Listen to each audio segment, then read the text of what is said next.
In this video, I will be showing you how to solve this simple algebra problem. So, the problem is, last Sunday, Samuel ran C errands per hour for 2 hours and Timothy ran D errands per hour for 4 hours. Which of the following represents the total number of errands run by Samuel and Timothy last Sunday? Now what you should do is, you should first underline all your important information. So I'm just going to underline all the important information in purple. So last Sunday, Samuel ran C errands per hour for 2 hours. So that's telling us how many errands Samuel ran and for how long. And then next is Timothy ran D errands per hour for 4 hours. Timothy ran D errands per hour for 4 hours.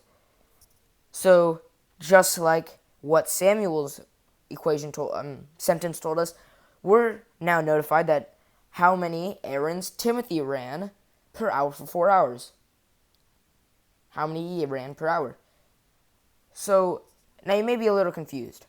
Yeah, we're not given a direct number to represent how many errands Samuel and Timothy ran.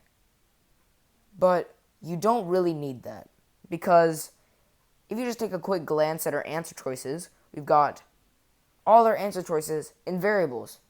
So that immediately tells us that we're not expected to solve for this, we're just expected to incorporate it into our equation to get our final solution. So now that we've got all our important information, let's look at the question. So the question is, which of the following represents the total number of errands run by Samuel and Timothy last Sunday? So it represents the total number of errands run by Timothy and Samuel last Sunday. So that means this question is telling us it will be a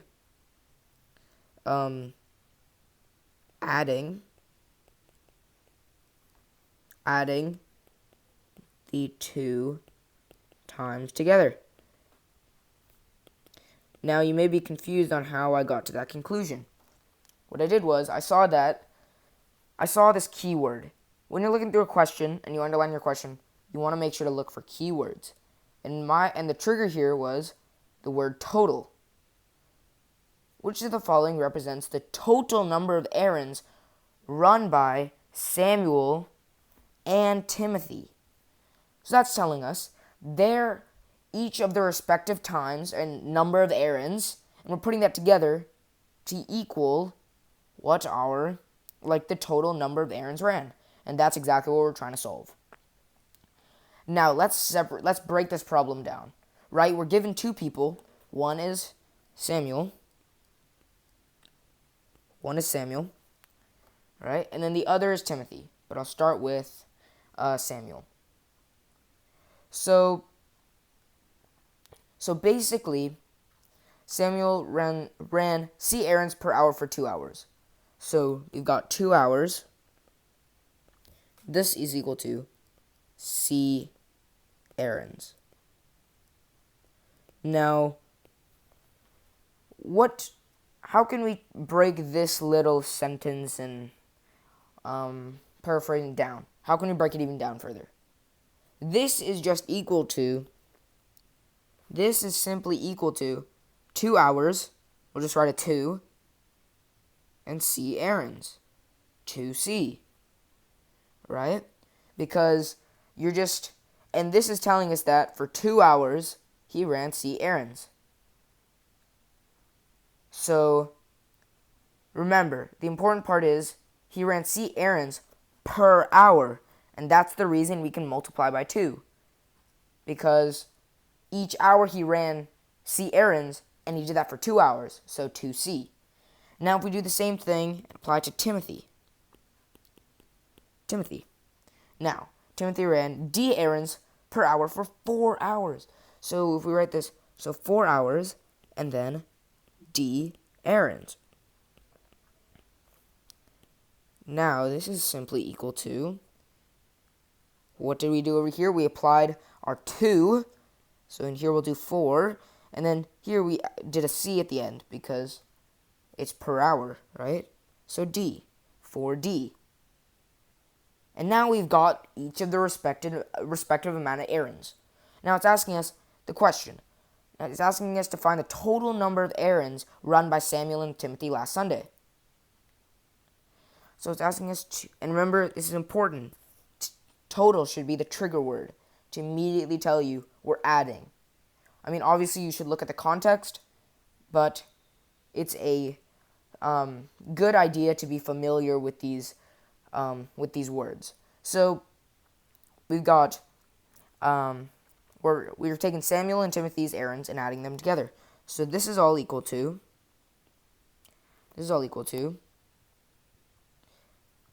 2C plus 4D. Now, this may seem like an answer choice, but we don't want to jump to conclusions too fast. Let's take a look. So, can we add 2C and 4D? No, we can't, because remember, you can only add two numbers that have the exact same variable. So you can't add 2C plus 4D, but you can add 2C and 3C. That would become 5C. But in this case, you can't do that because there's different variables. And you won't multiply because you're adding. It's the total number, so it's adding. Now, so that, since you're not multiplying, cancels out C and D because those are forms of multiplication. Now we've got 2C plus 4D and 2D plus 4C. What is our final solution here? 2C plus 4D. And the reason, and that would be A. And the reason it's not B is because Timothy was given D errands and Samuel gave C errands. And it's important that you don't mix them up because Timothy has a different amount of errands compared to Samuel. So if you mix them up, you'll be saying that Samuel ran the amount that Timothy ran, and Timothy ran the amount that Samuel ran. And that would be misusing the information given. So your final answer would be 2C plus 4D. Thank you for watching this video. Be sure to watch our future videos and like and subscribe. Thank you.